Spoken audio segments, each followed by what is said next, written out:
So I'll get us started. So my name is Matilda Reckford, and I work for the EHLS program at the Center for Applied Linguistics. And I'm joined today by Maria Mariani.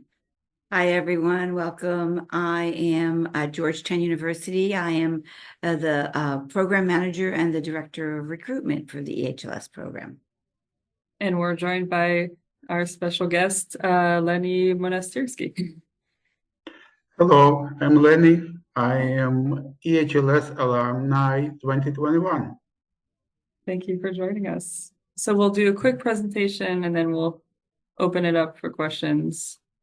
So we'll just cover a little bit about program background, do our Q&A, and then I'll finish us up for some announcements of our future virtual events. And I'll pass it to Maria. Okay, so let's take a look at the EHLS program. So EHLS is a scholarship program with a focus on professional English communication skills and career skills. The program trains advanced speakers of English to be effective communicators and strong candidates for federal jobs. It is hosted by Georgetown University in Washington, D.C. Every scholar admitted to the program receives a full scholarship funded by the federal government. The program is 8 months in length. The first 6 months are full-time on the Georgetown University's downtown campus. The final 2 months are part-time, conducted online. Participants are native speakers of critical languages who have a strong interest in public service. EHLS scholars come from diverse cultural, educational, and professional backgrounds, but they are all united by an interest in and a commitment to public service. So let's take a look at the background of the program. So why EHLS? EHLS was established because critical language skills are in high demand in the U.S. government. There are other government-sponsored programs to teach critical languages to native English speakers, but this is the only program designed to prepare individuals with native language knowledge for the federal workplace. So a brief background on the organizations and the history of the EHLS. EHLS is a partnership among 4 organizations. The Defense Language and National Security Education Office, DELENCIO, provides funding. You might also hear the name NCEP, that is another name for our funder. The Center for Applied Linguistics oversees instruction and coordinates language testing, and that is where Matilda is. Georgetown University, we're the academics of the program. We provide instructions, and that's where I am.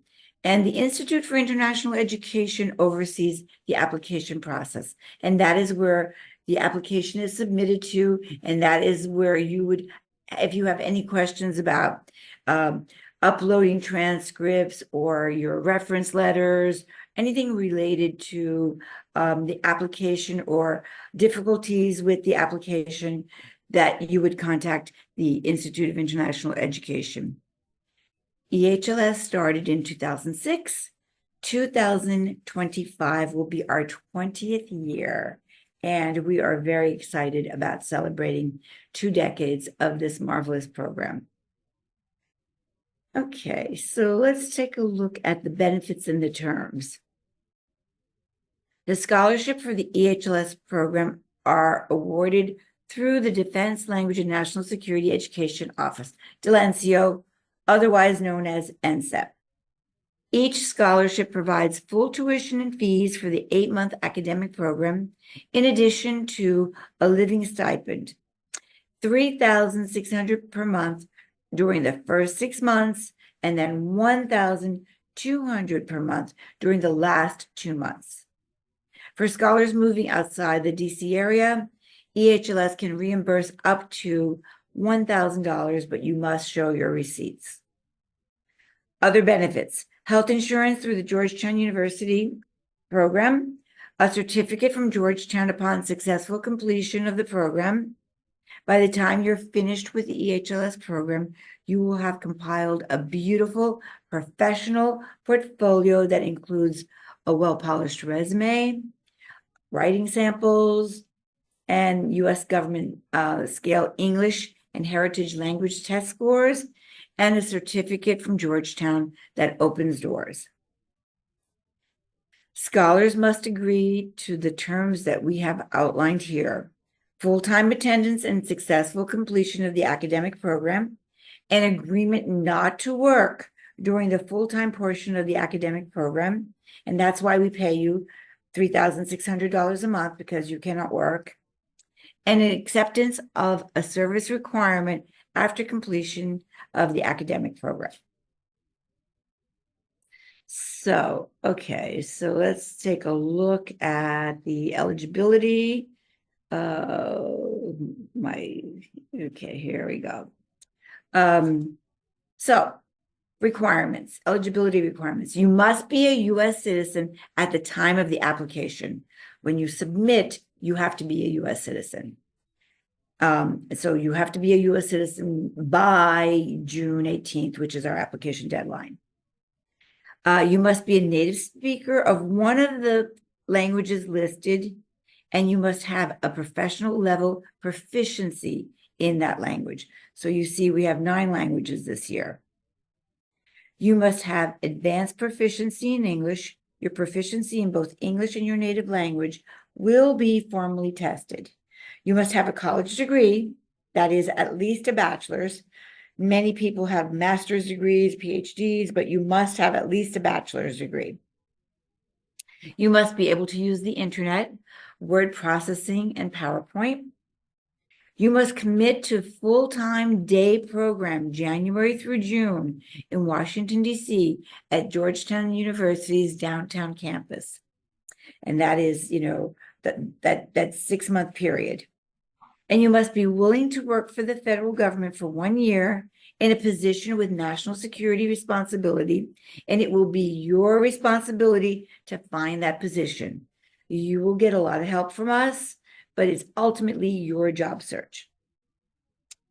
Okay, do you want me to do this, or do you want to do it? If you want to go ahead. Matilda, you want me to go ahead? Sure. Okay, so let's look at the important dates. Applications are currently available, so please see our website, ehlsprogram.org, for the link. The application deadline, as I mentioned, is June 18th, 2024, and that is at 5 p.m. Eastern Daylight Time, Eastern Time, 5 p.m. EDT. Once an application is submitted and considered complete, applicants will be invited to schedule an oral proficiency interview, an OPI, in English. OPIs will be administered through July 12th, but we highly recommend submitting your application and scheduling your OPI as soon as possible to receive a time slot that works best for your schedule. And we'll talk a little bit more about this in the presentation. EHLS staff will notify candidates of their status in September. Some candidates will be provisionally selected to move on to skills testing. In late September to early October, provisionally selected candidates will complete language testing and a basic technology skills test. You will also complete an additional OPI in your critical language in September and October. EHLS staff will notify candidates of their final status in early November, and the program starts January 6th, 2025, and you must be at the Georgetown campus, downtown campus, on that date. Okay, so now I will pass it to our guest speaker. And Cal, you want to, Matilda, you want to take over? Yes, thank you. I'll give a quick introduction of our special guest and prompt a little bit of the conversation, but this is the space also for you to ask any questions. I see that we have a hand raised, and we definitely want to get to that. If you want to type anything in the Q&A, If you want to raise your hand and we can unmute you, we can also do that. So our special guest is Lenny Monastyrsky, and Lenny was born in Kiev, Ukraine. He has a degree in physics. Prior to EHLS, Lenny had 3 successful careers in electronics, computer hardware, industrial automation, and in IT and networks. News, world events, and geopolitics have been Lenny's lifelong passion. And instead of retirement, Lenny decided to start a career in that direction. So he knew that he had to improve his spoken English and formal writing, public speaking, and presentation, as well as his analytical skills outside of technology, which is why he ended up at the EHLS program, and then at the Department of Justice, and then at the Department of State. Now, Lenny is a linguist contractor for the DoD, Department of Defense, in Europe. And he's hoping for a next career step in the analytical direction. So yeah, Lenny, could you tell us a little bit about yourself and your career path? Well, you described my career path very well.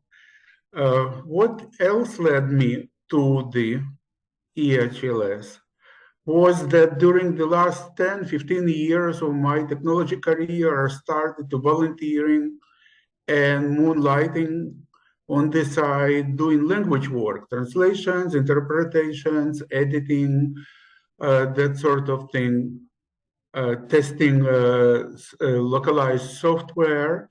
And it was fun. It was so interesting. And just like you said, combined with my interest in global affairs, I decided that that's what's going to be my next career. By then, I was a member of National Language Service Corps, where I learned of EHLS. And it was clear to me EHLS is the way to go. It's the way to prepare myself for this career, because I live in the Washington, D.C. area. Most of these jobs here are either government contract or the government. And that's what the EHLS prepares you for. I wasn't totally confident I can pass all the tests, exams, and write all the essays the right way. So I took a couple of English classes, and then I did pass all the tests and got accepted. Thank you. Yeah, thank you for mentioning the NLSC, the National Language Service Corps.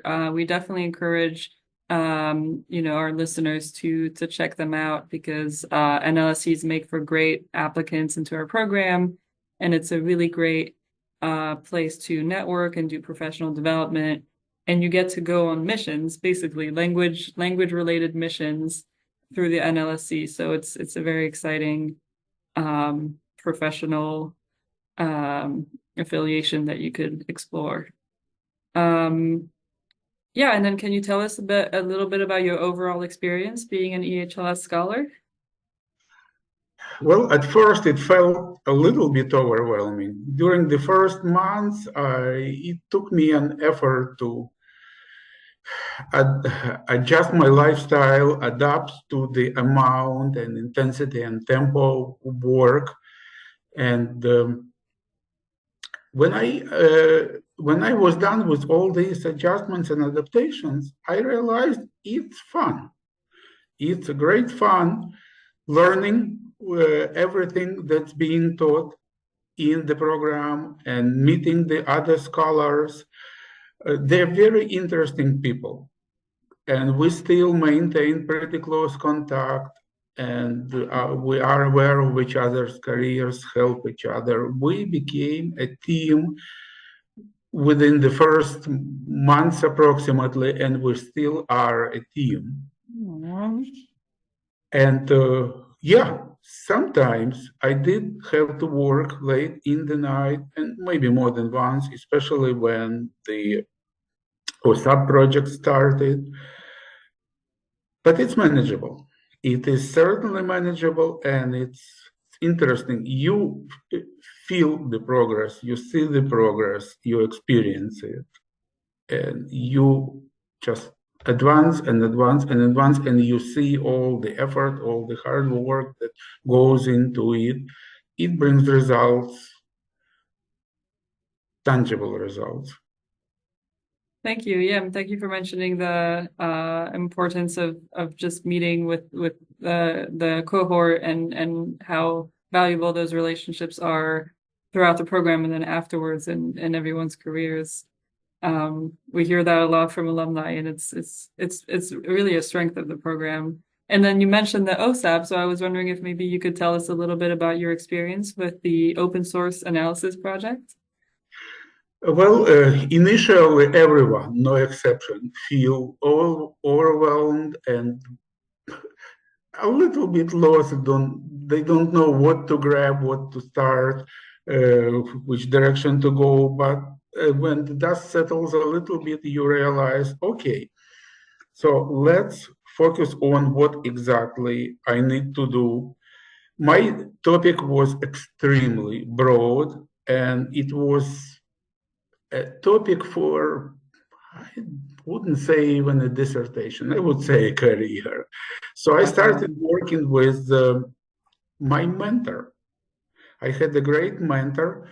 I started doing top level research, uh, trying to focus the topic on what exactly mentor is interested in. And after a few exchanges, I did realize I need to do this and this and this, and mentor approved that. So I had a top level plan, then I just wrote it down, added details, and started researching. I did all of my research on the internet, 100%. I used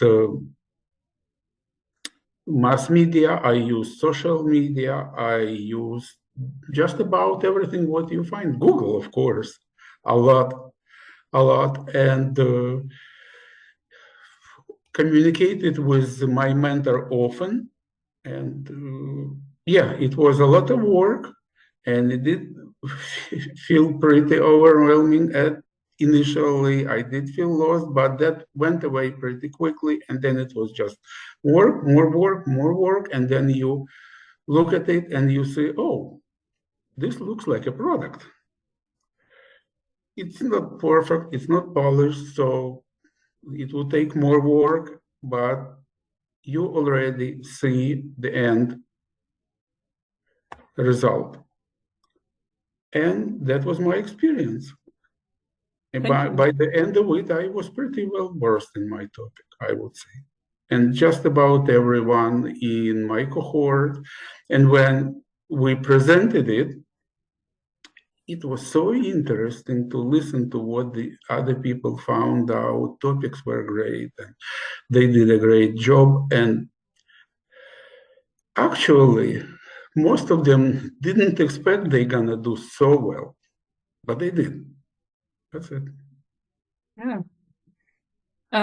What aspect of the EHLS program was most helpful to you?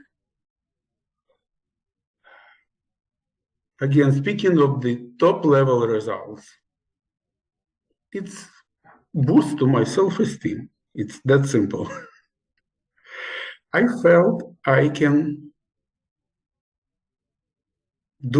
actually develop my new career. I just felt much better prepared for it. And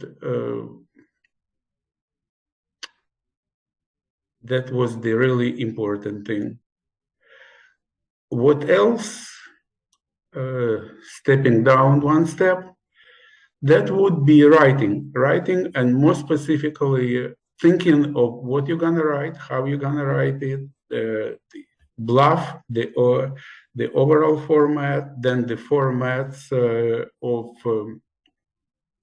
many documents that the government requires, the government agencies require agency-specific formats of the documents, of the presentations. That's one thing. And another thing that I find very helpful was, of course, public speaking, both on video and without video. That was really helpful. I needed improvement in that area, and I did improve quite a bit. Yeah. You I were a great scholar, and it was unanimous. Everybody, all the instructors thought so. So Thank you. you made us proud. I have some questions about kind of the application and things like that, but I want to open it to Waleed, who has a hand raised. I'll unmute you if you want to ask your question.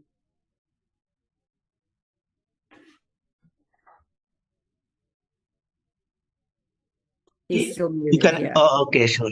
Okay. Hi, everyone. Yeah. Actually, I was trying to apply for that program about a few years ago, but doesn't. I don't know. Somehow we don't complete it. So now I'm coming back, try to see. But I don't know if it's gonna be bad luck or it's gonna be working. I'm planning to traveling in to overseas during your time frame you're putting for test and stuff. So I'm not sure if it's gonna be acceptable or not. I gonna traveling from like mid of June, coming back by 1st of August. That should be okay, right, Matilda? Yeah. You can do the English OPI, after as soon as you submit, you'll get instructions on how to on scheduling it, and you can do that before you leave, before June. And then if you said you would return in August, nothing happens until September, October for the rest of the testing. Okay. But yeah, So- get your application in, and schedule. That way you could schedule your interview, a time slot that's convenient for you. Okay, that sounds good. So as I was saying, like that was like 5 years ago or something like that. It was also your allowances was like 3,600 now, still with the same with all this inflation, which is gonna make it harder for your student and all this kind of stuff. I don't know if it's gonna be besides that some excuse so we can work at least like overtime. I mean part-time or so. Because again, in like 3,600 with this all this inflation, it's gonna be kind of hard to Yeah, someone. you can't work. I mean, you have to sign an affidavit that you're not going to be working during January to June, and you won't have any time to work anyway, Wally. Right? I mean, Lenny, maybe you can answer that. Do you have time for a job? I did not have time for a job. Studying at the EHLS is a full-time job for the first 6 months. Absolutely. Okay. Yeah, the 3,600, especially, I don't know if people are necessarily, if they're out of the DC area, it might be hard to like picture what that entails. But I'm thinking of like examples of just like people I know and live in DC. If you're looking for like a nice studio, really good location in DC, it would be like 16 to 1,900. I was for going to say studio. 2,000, but yeah. Correct.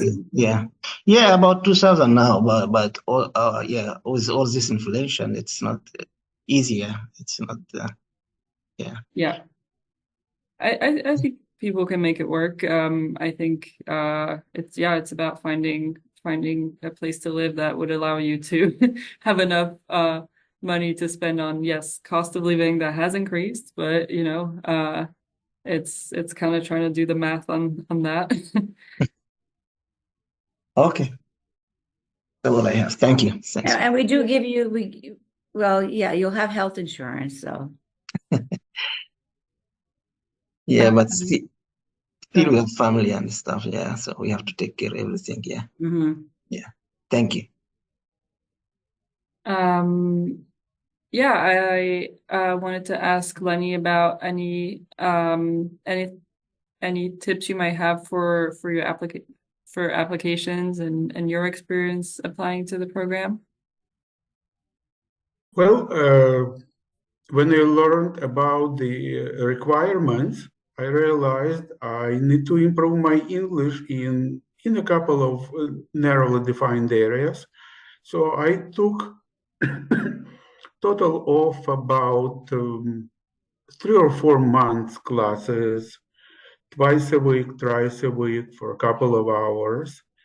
And yeah, I plugged the holes in things like advanced use of more complicated aspects of grammar.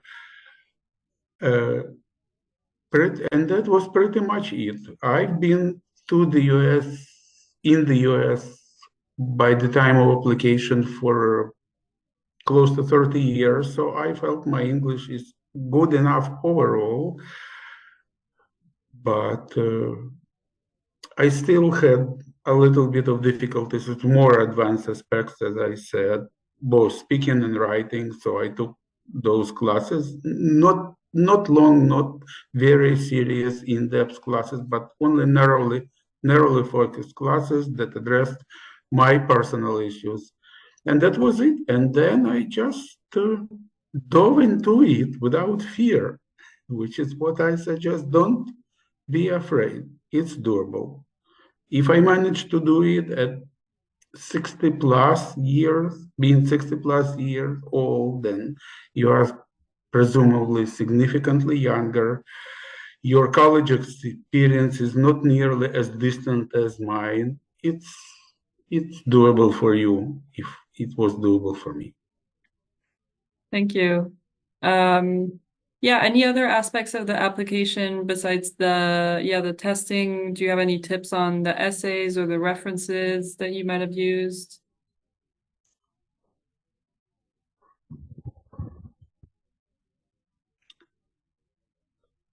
Well, what can I say? I took and passed so many tests before and after.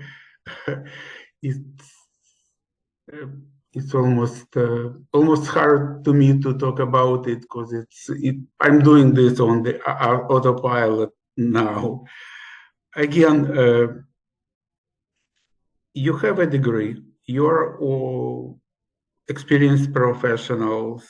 Maybe not that many years of experience, but you are not novices in your chosen professions.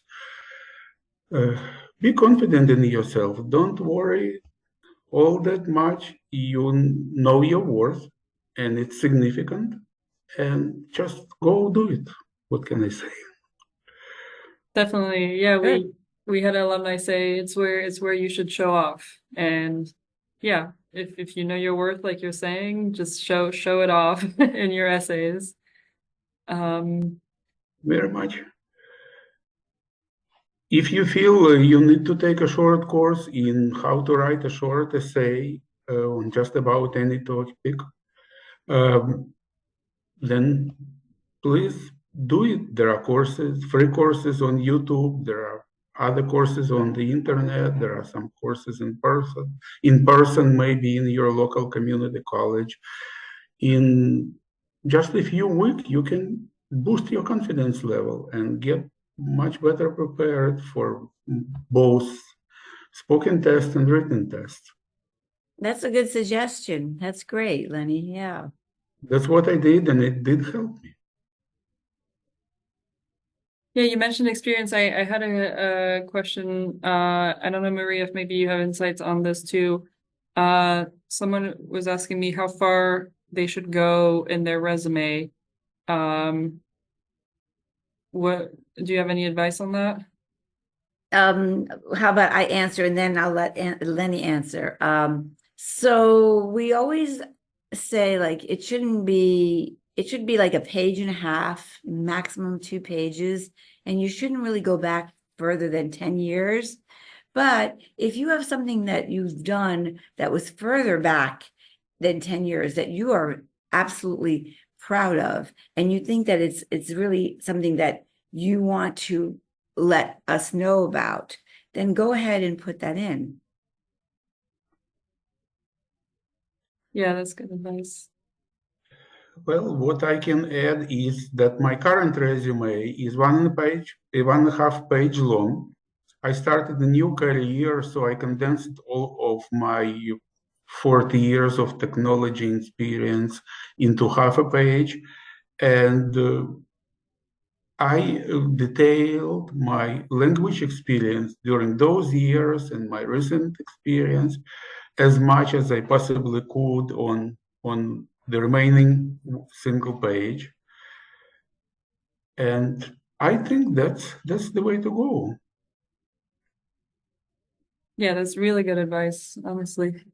What Maria, I think there's a question on the dressing code during class. Well, we don't really have a dress code, but when there is a presentation and when you are meeting people from either our funder or if you're meeting people from the outside, we ask that you dress in a professional manner, men with jacket and tie, and we ask our female cohort members to dress appropriately also. But otherwise, right, it's very casual, Lenny. You know, when you come to class, it's casual. Oh, yes, it is. I prefer business casual style, but just ordinary casual, it would be okay. And it was okay. Yeah, I mean, it's you know, people dress all different ways. So some people always wear maybe a jacket and maybe not a tie.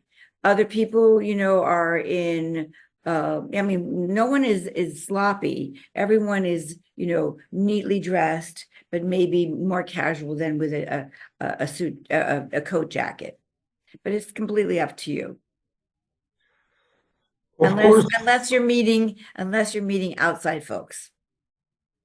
Yeah, I get to meet the scholars for all the official presentations, and so I always see everyone really nicely dressed.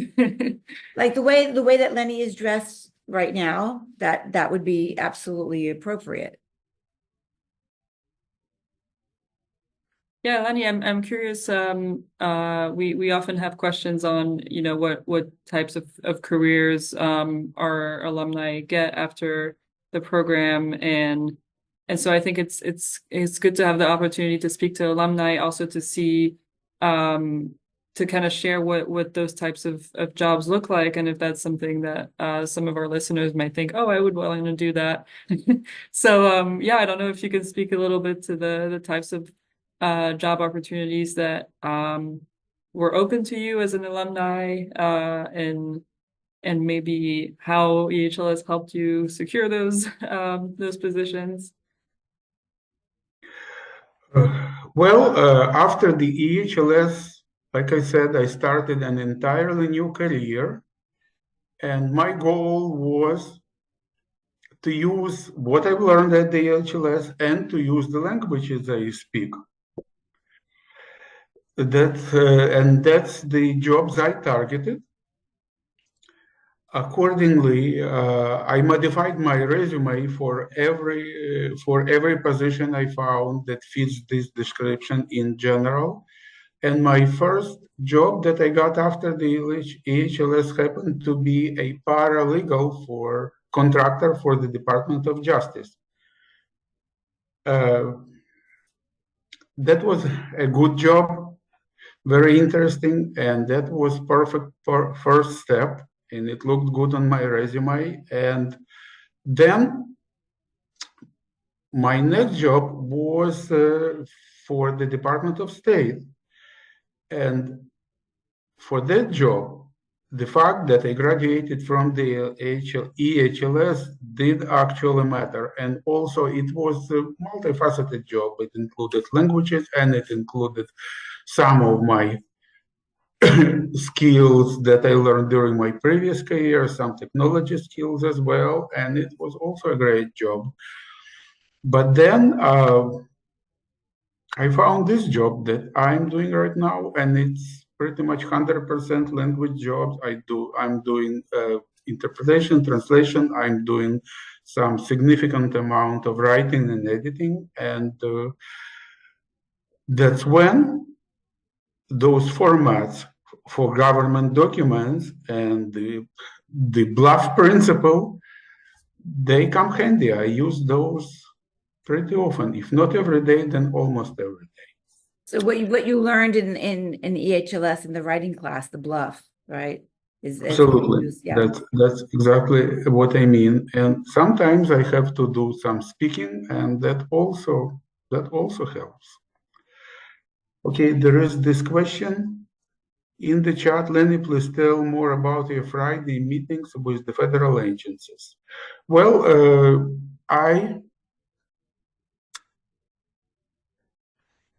how to say that? My cohort, all of us, were mostly remote due to the COVID. We just were this unlucky. You're going to be a lot more lucky meeting the professors in person, going to class, sitting in class, interacting live and not remotely. So our meetings with federal agencies were all remote, and they were actually useful. People learned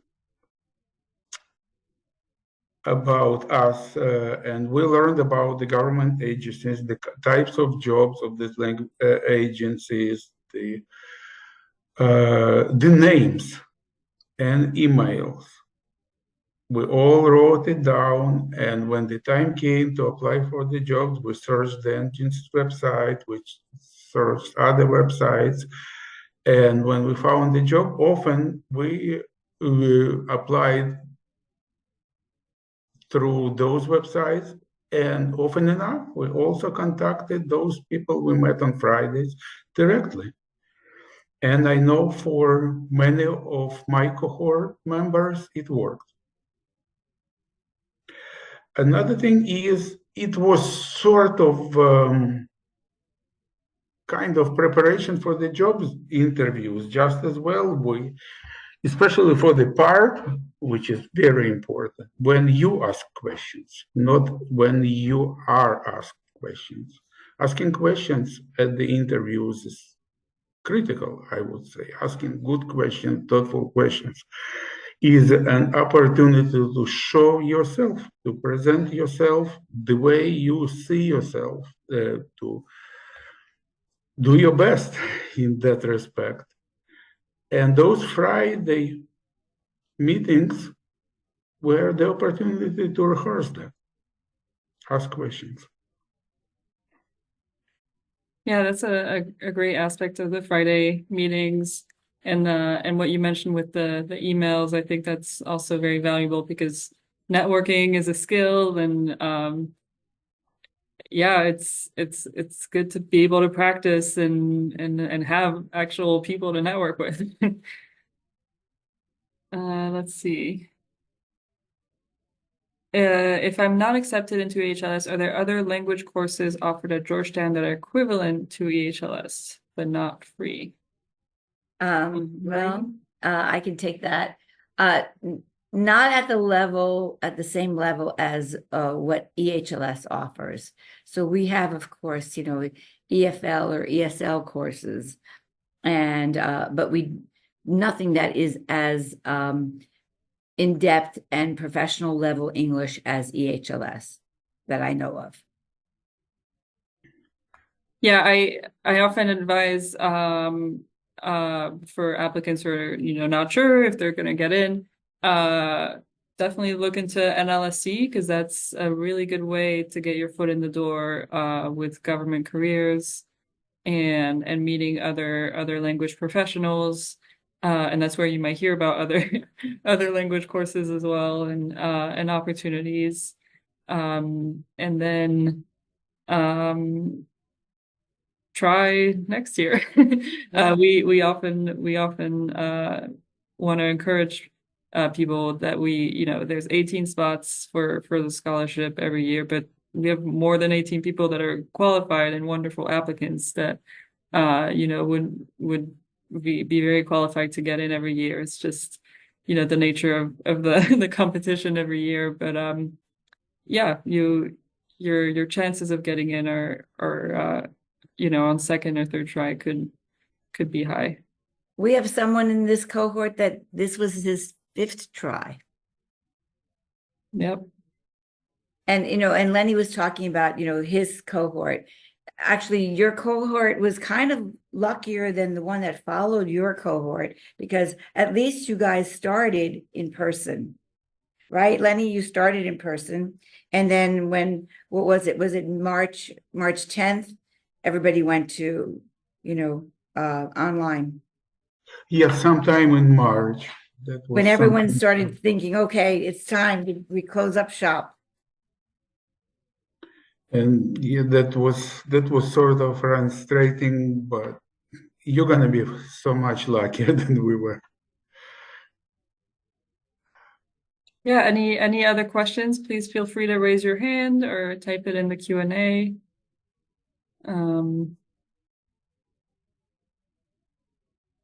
Let's see. Oh, we have a raised hand.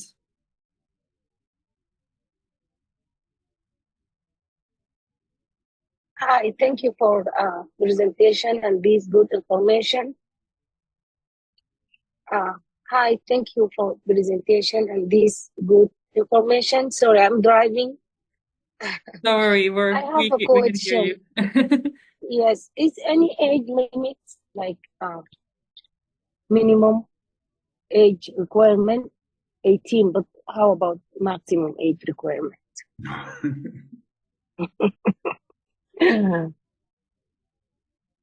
Yeah, There's no really, age there's, limit. I mean, you have to have a bachelor's degree, okay? And then you could be any age, we can't discriminate on age. Okay, thank you. Thank you. I actually thought I set a record in terms of age, but no, I didn't. You did not. Yeah, the following cohort had a member who was older than me. Yep, and Also we've had others too. in Mhm. his 60s. Yep, And voila. yes.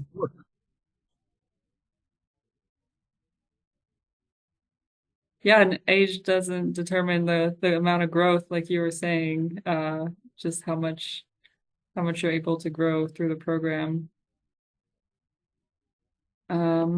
And 60 is the new 40. That's how I feel. Yeah. Yeah, I might take an opportunity now as people think maybe of their questions to share our next virtual events that we definitely encourage you to attend. If I can, oops. And we also have some local events that are in person that you could find on our website. So go to our website for those. Yeah. Follow us on social media. You'll learn about these in-person events and virtual events and any other announcements. Our next webinar next Wednesday is specifically about the application process and tips for application with our colleague Meredith Shoemaker from IIE, who can help answer any questions like Maria had said about transcripts and uploading resumes, all kinds of technical portal questions. And then we have a bunch of more Q&A sessions with live with special guest alumni, and I think it's worth attending those to hear what other people are asking, and then you can learn something from that. We now have for our 3 webinar series of applying general information and what to expect webinars. We have recordings for all of those. The what to expect should be uploaded shortly, today or tomorrow. And so you can review that information also on your own time and just watch the video as well. And if you have any questions after today's Q&A, feel free to email us or call us. We're always happy to help and share some information. So you can contact Maria Mariani on any questions regarding EHLS curriculum, schedule, and Georgetown facilities. You can contact me, Matilda, for any questions regarding your oral proficiency interview, any language testing questions, and then any questions regarding the application system, transcripts, resume, essay questions, everything that's in the portal. You can contact our colleague Meredith as well, Shoemaker at Institute of International Education. And yes, that was our last slide. I will stop sharing. See if We have another question, it looks like, Matilda. So that's probably for Lenny. How impactful is the work experience for getting accepted? Is it a disadvantage to be a recent graduate?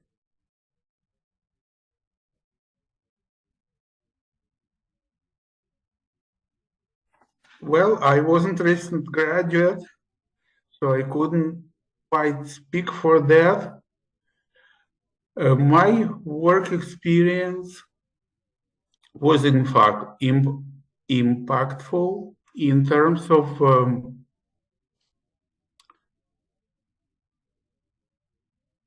presenting myself during the spoken examinations, and also I had already some writing experience.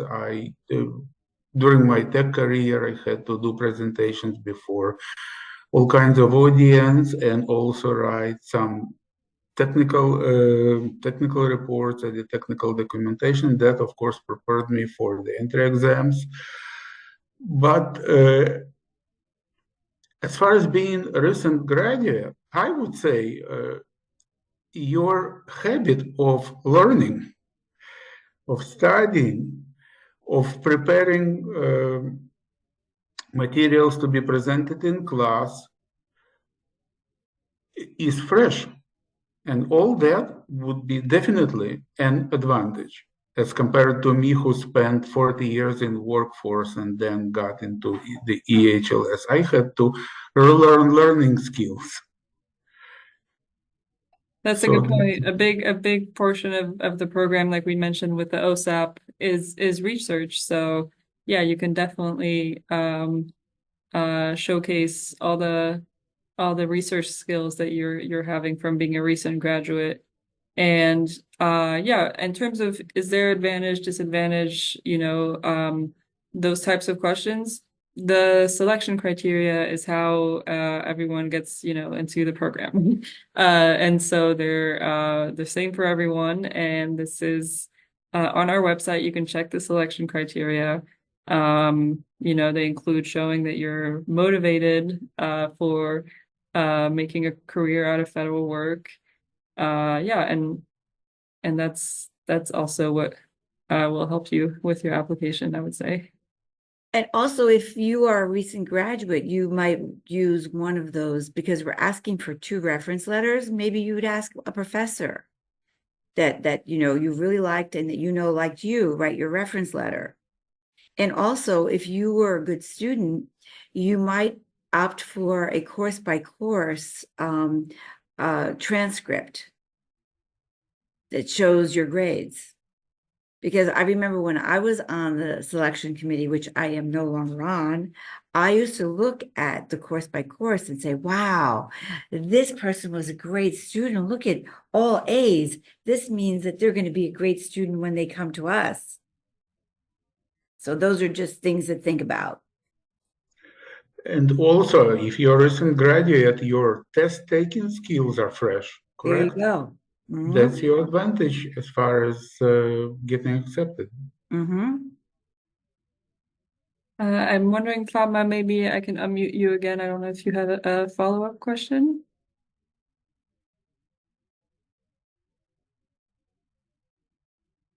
Trying to see if you can unmute.